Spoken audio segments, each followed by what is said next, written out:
kayo nito, sir? Puntahan nyo lang sir sa Central Market. Paano mo maaalis ko yun? Puntahan po natin sa Central Market. Bayaran po natin yung penalty natin sir. Hindi, ano pong gagawin ko? Ano pong pinakamabilis na ano ko? Ay sir, gaya ng sinabi ko, puntahan nyo po. Yan. Yan ako mabilis na muna. Okay, sila ka na makiusap ko yan. Kasi bawal tayo dito eh. Kaya mo tulan, hindi ako nakakasama. Sir, kasi company namin kinagsisan na kung saan pwede tayo magparada. Ngayon po, 2023 na, sumunod po tayo sa batas trapiko. Huwag po tayo maging pasaway. Yun lang po, salamat.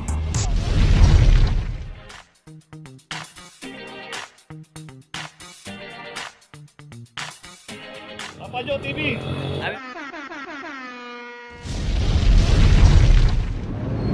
Location natin Santol Corner, Ramon Magsaysay. Dito isang Toyota Rush.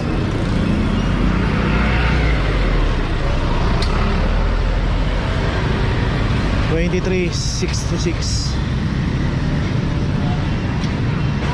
Dito rin sa kahabaan ng Santol, nakita natin napaka busy niyan hanggang doon sa paglabas ng Ramon Magsaysay. Dito rin meron din nakatayong isang condo. Dito nga dapat wala na nakaparada rito kasi nakita natin yung kalsada rito, nakita lang two-way pa to. Kasi dito tayo paparada. Mas palabas pa lang Ramon Magsaysay, malapit na makakaabala po tayo. Kaya iwasan po natin pumarada sa mga mabuhay din.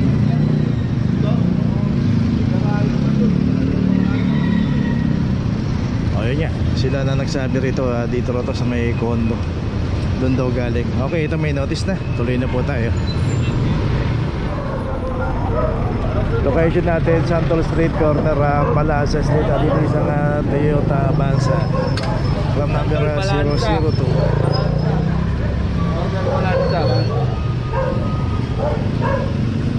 Dito rin yung Avanza, nakaparada rito sa bangketa.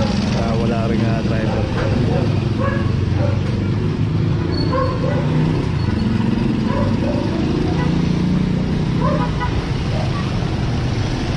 Dito po random po yung operation ng clamping.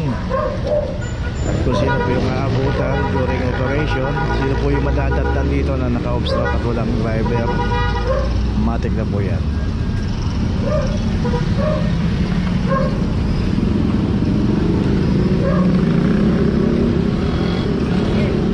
Okay, ito may drive. Ito may notice na rin.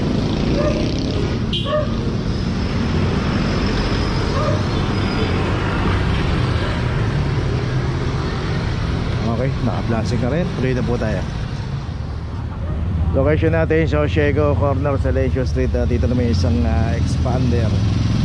At ito wala rin driver. 2371. At saka isang Honda CRV rito.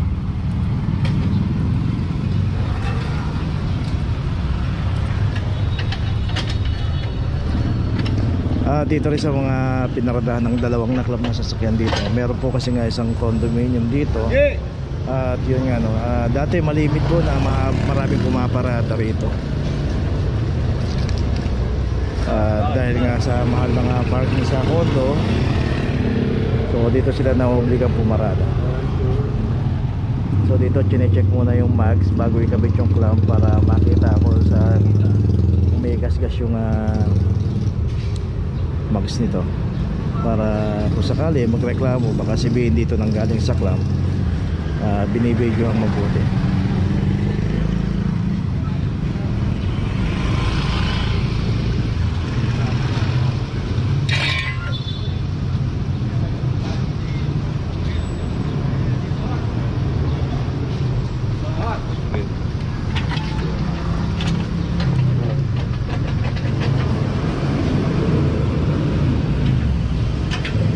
So nakita kung saan yung gas-gas ng mags para pagka-adjust kasi may kaso pong gano'n na nagreklamo, nagasgasan na yung mags sila para may problem po tayo. 20 report.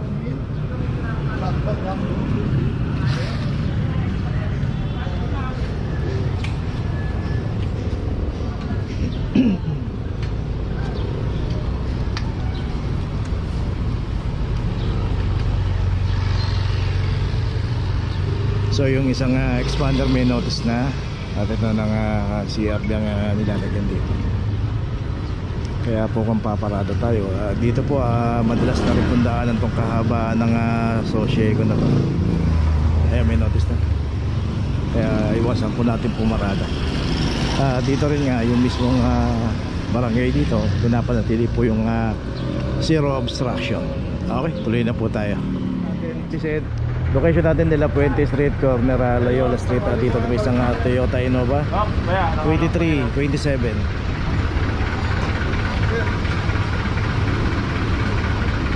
Dito rin sa kahabaan ng dito rin sa kahabaan ng Dela Puente Mabuhay Lane. Dito pagka inabutan po yung ating sasakyan na naka-obstruct at walang driver na naklampyamatic na po yan. Si Kuya, ito natin. Nakakapit pa lang muna ito. Nakakaano ko lang muna dito. Pinag-binigyan ko na.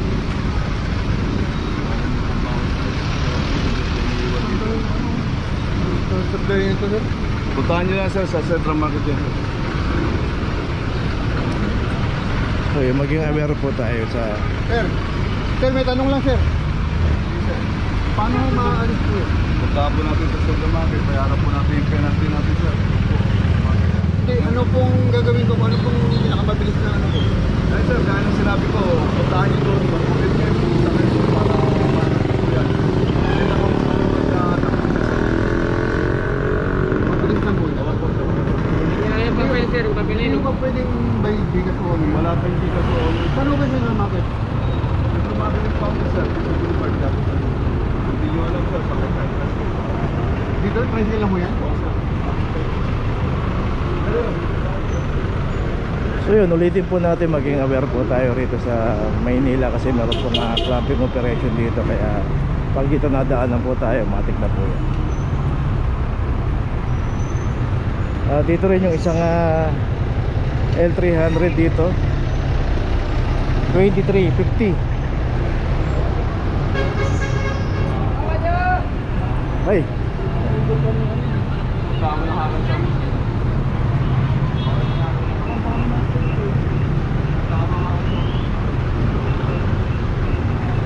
Kasi naman na makiusap ko yan. Kasi bawal tayo dito eh.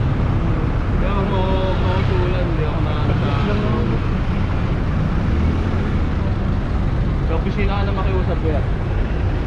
ayun, so si Kuya sinusuhulan daw. Nanunuhuli si Kuya.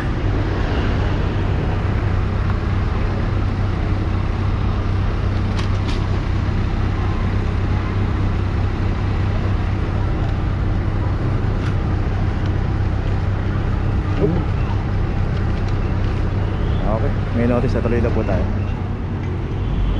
Location natin Poresa Street, corner Ramon Magsaysay. Yan yung kanto ng Ramon Magsaysay. At dito may isang Toyota Wigo. At pumarata to dito sa isang bangko, pero hindi naman daw nila kliyente. At makikita nga natin yung pinaradahan nito, bangketa pa rin.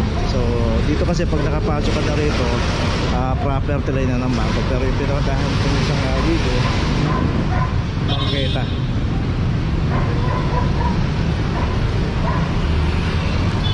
$23.42. Kaya kung paparada po tayo, lalo na syempre yung mga pupunta ng bangko, hinarangan mo na yung driveway nila rito. So paradahan nila para makakapasok. At ito meron na rin notice. So pag-isipan po natin bago tayo pumarada, baka nakakasagabal na tayo. Tuloy na po tayo. Location natin Altura Street, in between ng Buenos Aires at Ramon Magsaysay. Dito na may isang Toyota Revo 2353.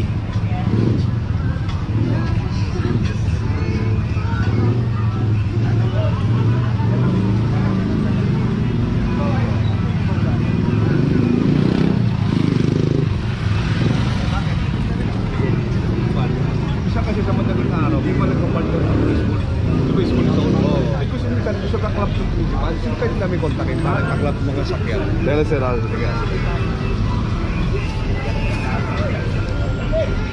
So si sir dito may papaklap kasi nga dito raw sa eskwelahan ng P. Burgos school zone, pero ang dami raw pumaparada. So ihingin natin yung contact ni team leader.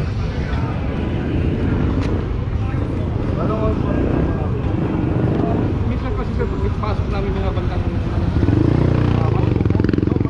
madaling araw. Sir, kasi ang complete namin yung operation namin. Kaya mga 6. Paano ka ba?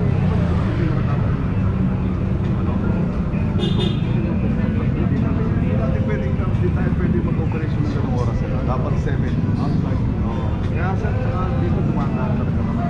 Kasi na, wala na eh. Karami kasi ang operation namin siguro. Ganung oras. Dosa.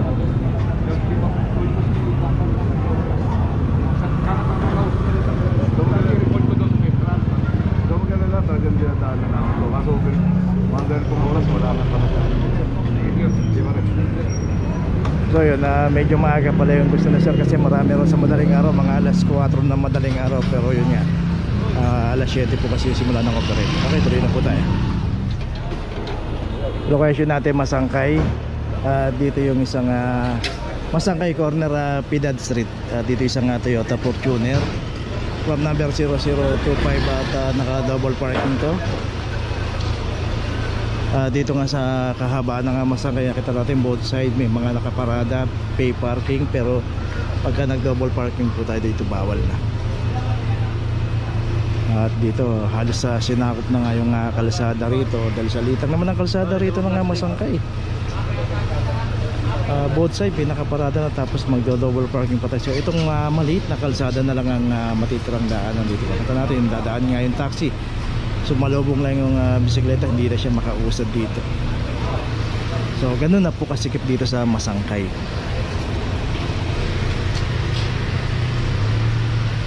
Dito nga rin maraming business establishment dito. Karamihan business ng mga Chinese ang mga nandito. Binondo area na po kasi ito. So yun lalagay lang dito sa may driver side. Ayan. So meron ng notice. Yun, nahirapan nga. Sikip na kasi. Tuloy na po tayo. Dito na ngayon tayo sa opisina ng clamping, sa impounding dito sa Central. Dito na po nagtatapos ang ating vlog. Maraming salamat po sa mga subscriber, sa mga viewers, sa mga napadaan po sa ating channel. Maraming salamat po sa mga suporta nyo. Sa mga hindi pa po nakakapag-subscribe, subscribe na po tayo mga kabayan. Maraming salamat po. Mabuhay!